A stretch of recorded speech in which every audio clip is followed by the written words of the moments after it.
Welcome to the deep dive. Today we are jumping into a really high-level strategic assessment. It's what the source documents are calling the Unified Crisis Strategy. It's quite a set of documents. It is, and our mission today is to really understand the core assertion, which is that seizing domestic executive plenary power is, and this is the key, structurally dependent on triggering a major round 2 foreign conflict. So success at home requires war abroad. Yeah. That's the baseline. Exactly. Where do they even start to build that idea? What are the foundations? What's so fascinating here is that the entire framework, it really rests on two interlocked conceptual models. You've got Alpha 2.0, which is the ultimate goal, and then Alpha 1.0, which is the method. Okay, so let's start with the goal then, Alpha 2.0, the dominant success model. Right. And it's a very stark definition of success. It's simply the unconstrained centralization of coercive and economic power. So plenary authority, the end goal is total executive control. Total. And then Alpha 1.0 is the method. They call it the Trump Chapter 11 thesis. It's a pretty technical metaphor. Using corporate bankruptcy. Right, exactly. The president acts as the debtor in possession, or the DIP. It's like a CEO being given extraordinary court authority to strip down a failing company and rebuild it. But it only works if the nation is seen as, insolvent. Which makes the need for a crisis so clear. The strategy demands a perpetual predicate of crisis. It can't afford stability. The moment things look normal, the whole metaphor collapses and constitutional order returns. So if they need insolvency, how do the documents say they, create it? They detail what they call a controlled demolition phase. This is about engineering visible instability. Things like a, 39-day government shutdown or those Project 2025 Schedule F purges. These aren't random chaos. They're designed to create the fiction that the state is failing. Precisely, to justify that DIP intervention. Okay, so you've created this domestic perception of insolvency, but the analysis seems to warn it's legally fragile. Why isn't that domestic chaos enough? Because it's politically debatable and, more importantly, legally vulnerable.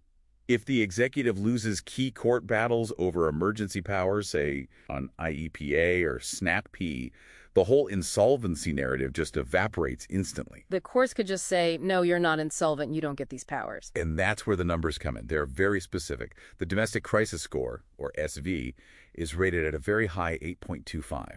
8.25 out of 10, that sounds extreme. It is. It represents near-terminal domestic instability. And that score is quantitatively linked to the political need for a U.S. strike, which gets an IRL score of 7.9. So the chaos at home directly creates the mathematical necessity for war abroad. It's the justification bridge.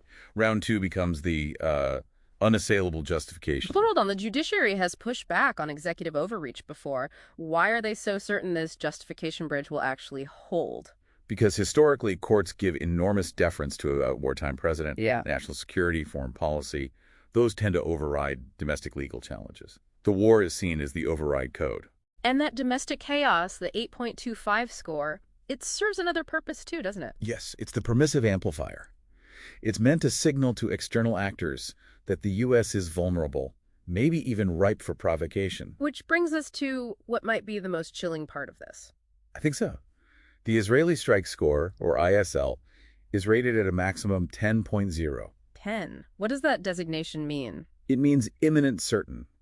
The analysis states plainly that the administration has factored this war into its timeline as a fixed, necessary event, not a possibility, a necessity.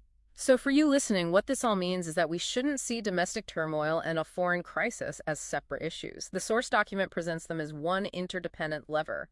A binary strategic fork. Exactly. Path 1 is round 2 happens, and the Alpha 1.0 project succeeds. It achieves permanent dominance. And path 2. Path 2, where the war is averted. That leads to a complete legal collapse of the strategy. And the document offers a final thought on that, a pretty provocative one. It does. The analysis predicts that if Path 2 is taken, the dominant success model doesn't allow for any retreat. If the foreign conflict justification fails, the executive is forced toward escalatory moves. A desperate search for any new crisis, anything at all, to avoid what they see as a catastrophic return to constitutional normalcy.